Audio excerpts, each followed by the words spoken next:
Hello, and welcome back to MLM Recovery Room podcast, where we help each other reclaim our lives after the devastation of multi-level marketing. And today I'm joined by Bunny, my cat. You may see her, you may hear her. She's right here, right next to me. So if you're watching this on YouTube, you may randomly see a black tail or something furry and black over here or wherever. She goes wherever she wants sometimes, even before I have a chance to tell her no.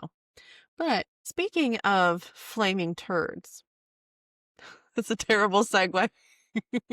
But speaking of flaming turds, Amway. All right. Now I have here a highlighted document that I want to share. And I am not an IBO, so I am not bound by any confidentiality agreement. I didn't sign anything. This was given to me by some amazing soul that I cannot even disclose. And it's really interesting. My original plan was to release this episode later. So, like, have a couple episodes out before this. But this one actually has a pretty quick deadline here coming up. I'm putting this out sooner than I originally planned, so I'm excited to share this though. This is a confidential notice of proposed changes to the IBO contract regarding non-competition and dispute resolution procedures to become effective January 1st of 2026. Now, what these proposed changes mean, basically, there's a comment period that ends on December 17th. And that is a week from the time of this recording. So that's why I'm putting this out before other episodes that I have planned. But essentially, this is waiving some rights, which why are we surprised? We've all heard stories of Amway's controlling nature. And, I was in Amway for 14 years, so I can attest to that. Now, I'm not accusing anything. Let me just throw that out there. I'm not defaming anybody, not accusing anybody. I'm just showing receipts. And if you make judgment calls on your own, that's on you. So this document is really cool.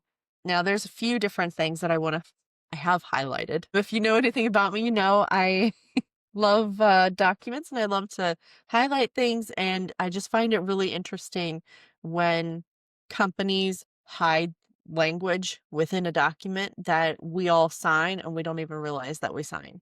Now, let me say again, I did not sign any confidentiality agreement with Amway for this document or anything, and I am not a current IBO. I have not been a current IBO for almost a little over 2 years now, and I'm thankful every day. But that's another story. The biggest thing from this document here, there is a new change that's made to the arbitration agreement. So Amway has an arbitration agreement that when you actually sign up for Amway, you agree to adhere to the rules of conduct. And it's Rule 11.5.2, where there's a class action waiver. And you also have within all of that, you have an arbitration agreement. So meaning if you have any disputes with Amway about whatever it may be, you agree that that can be arbitrated in a private setting and stay out of the court. What that does by staying out of the court, it then does not become public record. So then it couldn't be found on a docket. Like if you were to search for Amway as a litigant, you wouldn't be able to find it. And that's how, honestly, just from the procedural standpoint, that's really how they get you. Because if somebody is trying to do their due diligence on a company, but they don't find much litigation, they may think, oh, wow, they're unproblematic and there's nothing that would keep us from having a good relationship. But when it's kept out of the courts, it's then out of public record, and then lay people wouldn't be able to find it. So that can be a problem because it helps to keep the truth hidden. And I think that's part of what Amway may or may not have done over the last how many years that they've been in business. So this agreement to mediate and arbitrate disputes, the biggest change here that is noteworthy is that it has always included that Amway and its IBOs, independent business owners, mutually agree to resolve all disputes. Here's the new thing: claims or controversies. They added that language. I don't know what spurred the change, because you would think all disputes would include all disputes, but now it includes claims or controversies. I wonder, given the timeline of all of this, if you guys saw Marco's video on Larry and Pam Winter's apology, or Julie Anderson's video on the same apology on YouTube, you know that some controversy has kind of happened. And I've also heard from some people who were in Worldwide Dream Builders, that they took all of their business support materials, like their audios and stuff, everything that predated this year, they took it out of the system. And the thought is that that was so that they could avoid being suspended by Amway, avoid litigation, avoid any kind of controversy. So it's interesting that this language is now added to the changes in the IBO contract. So this is a proposed change, but they include claims or controversies arising out of or relating to an independent business, the IBO contract, as defined in Rule 1.1 of the Amway Rules of Conduct, as well as disputes involving business support materials, there it is again, as defined by Rule 7 under the dispute resolution procedures described in the rules, specifically Rule 11. That's a mouthful. Basically, what this comes down to, if there are any disputes, claims, or controversies that arise out of you being in Amway, doing business with Amway, or buying any of the business support materials from their approved providers. And there's a lot of language in here. So I'm a paralegal. I don't know everything, nor do I claim to. I'm not a lawyer. I'm a paralegal, and I love the law. So I love stuff like this. So my guess here is that they do what a lot of companies do, and they try to bury you in language. But it's an art, really, when companies will include so much language and so many pages that you're like, whoa, this is a lot. So most people, like especially Apple, I've seen, when you agree to the terms and conditions, it's just so much to read that you're like, I'm just going to sign it. I don't care. So perhaps, I don't know, perhaps Amway is the same way, but the rules of conduct that you sign when you become an IBO in Amway is 31 pages. So what I did, I actually took it from the website. And by took it, I mean, I just did a Google search for it and found it on their website, and then copied it and pasted it into Word, because it's not just downloadable like a PDF. And when I put it into Word with the same formatting that it has on the website, it's 31 pages single spaced. Most of us don't want to read that, but it's very interesting because the Rule 11 that I mentioned when talking about these changes here, specifically within the rules of conduct, 11.5.2, there's a class action waiver. So anybody who's been in Amway, that's not a surprise. But what you're doing by signing that is waiving any right that you would have had to participate in a class action lawsuit, should there be any dispute ever against Amway. Nobody ever has problems there, so. But you're giving up your right to participate in that. And it's just interesting because as I was looking around a little bit on class action, I found a case out of California, and this is dealing more with labor law. So it's not directly related to being a contractor with Amway. But in Murphy versus Check and Go of California Incorporated, they actually found that the arbitration agreement was determined to be procedurally unconscionable due to its adhesive nature. So what does that mean? Basically, when a contract is adhesive in nature, it's defined as a standardized contract that's drafted by the stronger party and then presented to the weaker party on a take it or leave it basis. So who's the stronger party here?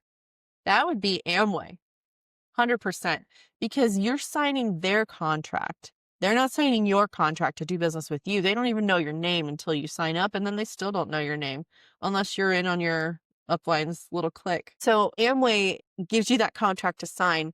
They are the stronger party because, like we saw in the Larry and Pam Winters video, they can just suspend your business. They can take it away, and you can do very little about that.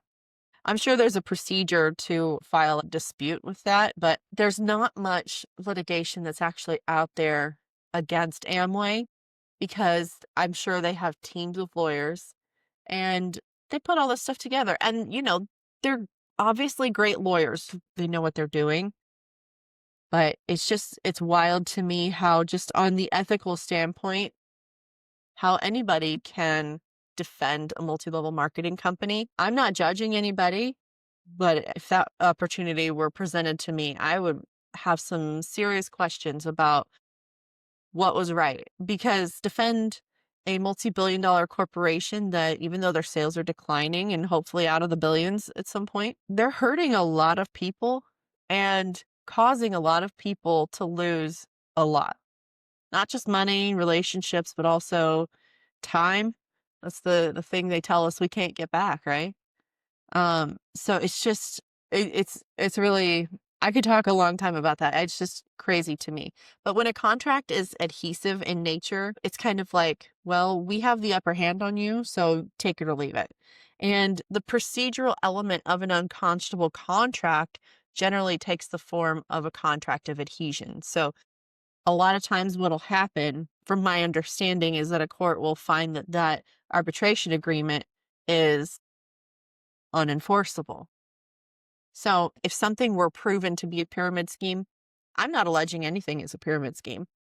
But if in case there was ever something that was found to be a pyramid scheme, that class action waiver could be unenforceable under certain circumstances. So the case that we were just talking about was more specific to labor law in California, not my area of expertise by any means, but there's some stricter laws there, and I feel like there may be some nuances that would be helpful for the rest of us that California may have done right. So if something is proven to be a pyramid scheme, that would go against public policy, meaning like it's obviously a crime to be a pyramid scheme, to operate that way. Again, I'm not alleging that anything is a pyramid scheme, but if in case we were to have some theoretical conversation about some theoretical company being a pyramid scheme, there are states like Virginia, North Carolina that have declared contracts involving pyramid schemes void and unenforceable. And so that could basically help us in the way of, okay, this class action waiver is unenforceable. Now I say class action waiver, and I've also said arbitration agreement. They're not directly the same thing, but they do work together. So with an arbitration agreement, you're basically saying like, yeah, I agree that any dispute that I have with whomever is the other signing party of that contract will go into arbitration. So meaning we'll have a third party help us work it out and it stays out of court. A class action waiver, you're waiving your right to be involved in a class action lawsuit. So those class action waivers could become unenforceable if some theoretical company somewhere out there were proven to be a pyramid scheme. There are some things that we'll talk about in a future episode as to how different companies have been getting around the pyramid scheme designation. And I have some cool things planned. I'm so excited to talk to you all about that.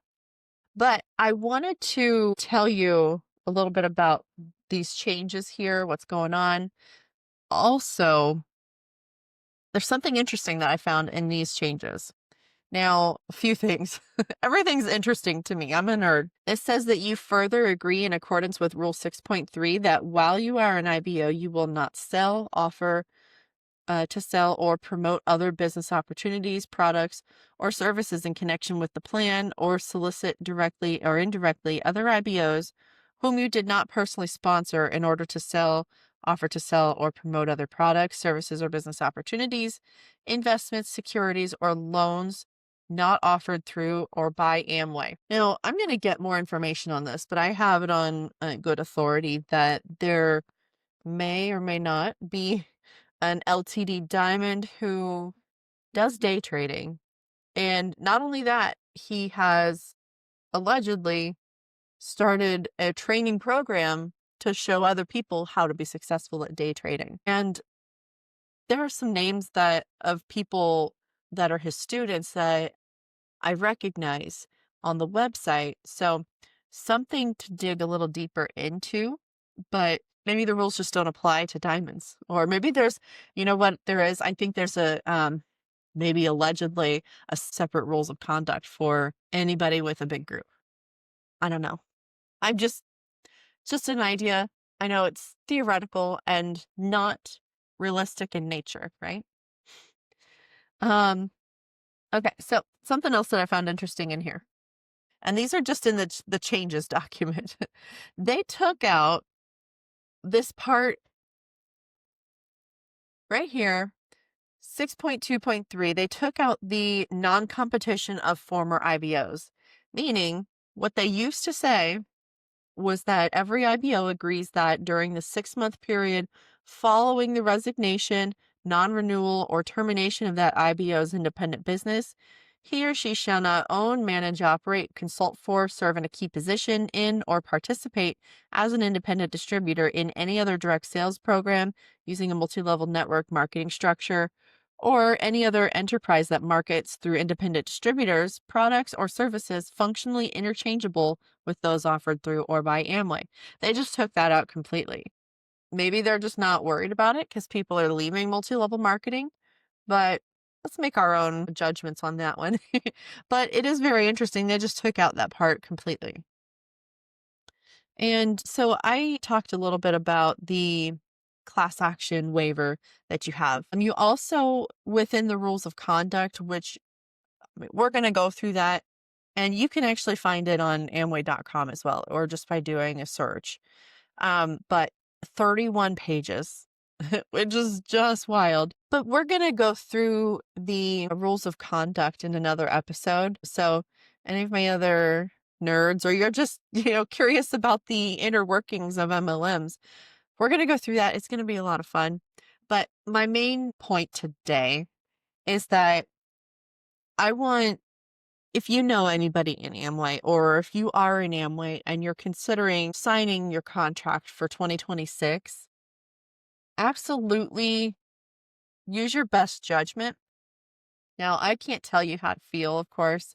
I can't tell you what to do, nor will I try. But what I will do is tell you that you are signing away your right to honestly have things looked at fairly. So arbitration is a really well-respected means of mitigating any kind of trouble legally and just coming to certain different agreements. So I'm not trashing arbitration. What I don't like is when companies will use an arbitration agreement or class action waiver as well as a means of protecting themselves when they really shouldn't have the right to that protection. So it just seems like some companies, again, not alleging here, but it seems like some companies will use that as a way to protect themselves from justice. And that's really what sets me on my heart on fire, really, is like when, they're taking advantage of the little guy. I mean, but it just really gets my goat when that happens. And when an arbitration agreement is used as a weapon, it's like, well, okay, is this really a good thing? You really need to look at it from that perspective. Like, do they care about me, about my well-being? And, companies are out for, looking after their own interests. Yes, I get it. But particularly multi-level marketing companies can be predatory. You have to use your best judgment when you're getting involved with them, because they're at the end of the day, they're going to do what they can to keep their name out of the courts, and they're going to do what they need to do to protect their own interests. But it's not just a company protecting their interests. It's a company protecting their interests against you, using you as the tool, using you as the scapegoat. Like, you signed this document, so you now don't have the right to really complain. Um, it's a little bit uh, kind of an abusive, narcissistic relationship, which yeah, we can put two and two together here. But I just want to caution everybody, also talk about this. If you are a current IBO listening to this, just put your comments in. They're taking comments through December 17th. I know that's not a lot of time.